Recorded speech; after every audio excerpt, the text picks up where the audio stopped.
Welcome on today's conversation on the future of work, where AI isn't just a buzzword, but a business driver. This is Lenovo Work Reborn, live in Orlando.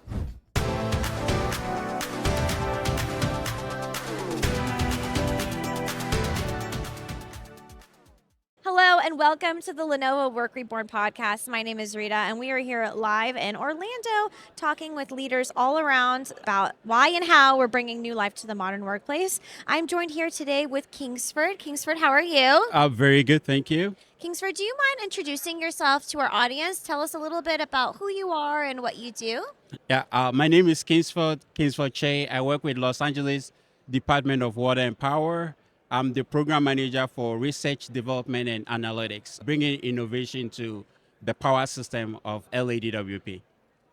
So, what's really interesting about this conversation is that we've actually interviewed over 600 senior IT leaders about innovation, AI, and sustainability, many topics that are top of mind for leaders today. Okay. And we actually found in our Work Reborn report that more than half of organizations are actually now personalizing IT support by role. If you're thinking about, innovation within your department, are you considering personalization? Where would you place your team today? Are you standardized, personalized, or hyper personalized? I am across all boards, depending on the environment. In some cases, it has to be standardized so that we can have the same process for everyone. In other places, we personalize it so that we can have the experience and the enhancement. And the hyper part is where we try to learn about new processes, and that is where we are. But across board, my team is having different bits of each pieces. Right.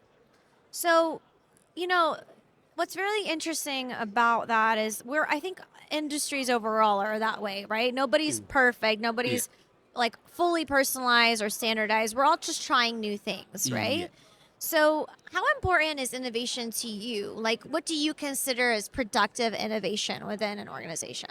I'm in the power industry. We have limited resources, but we want to get a lot out of it. The only way out is to come up with innovative technologies that can still bring out more power with the limited resources we have. We have finite amount of water, we have finite amount of natural gases, and we also want to go into clean energy.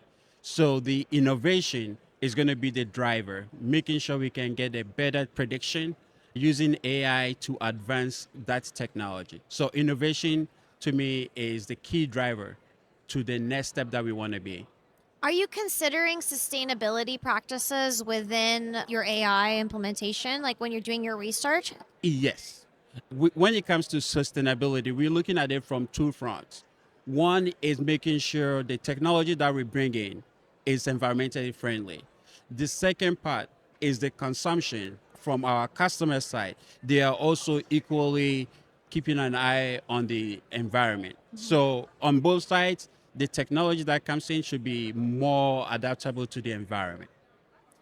Let's talk a little bit about designing your workplace organization, right? Okay. So, if you could redesign IT around AI, automation, and sustainability from scratch, what's the first pillar you'd build to support your workforce? AI, automation, or sustainability? Sustainability. We want to be, AI is moving very fast, but we want that dependency. Sustainability builds on human resource. So if that pillar is built, then the rest can be adapted. If there's fear, not too many people would want to take on the new challenge. So definitely to me, sustainability is key because it can keep the rest of the systems moving.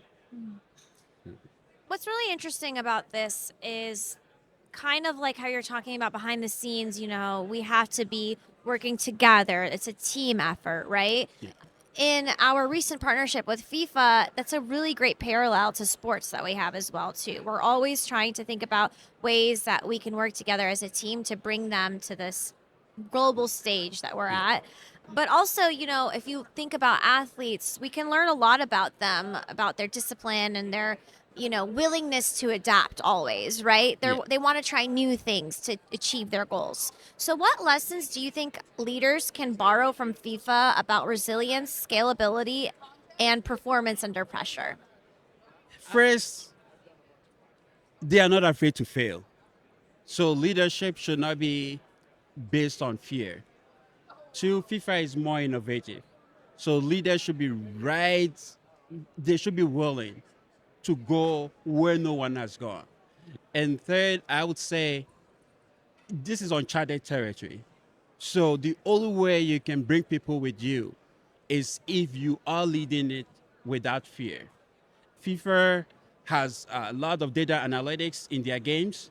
If you looked at it, spectators were not used to it, but now they depend on it because they can tell the stats right from the get-go. Leaders should also have the same type of mentality because it brings a lot of returns on the investment that they make.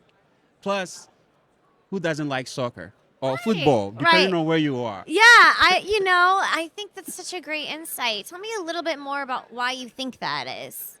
In terms of FIFA, they are across the board.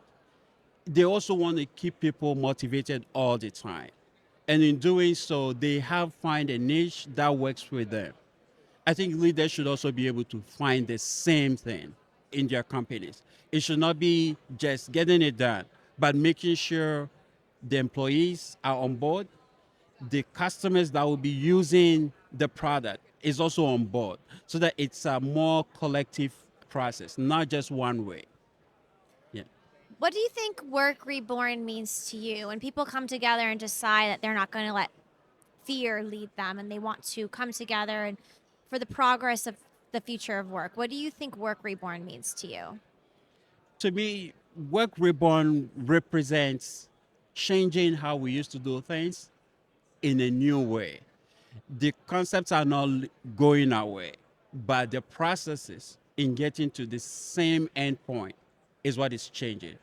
Before, you probably will be pulling a whole lot to get your processes to customers.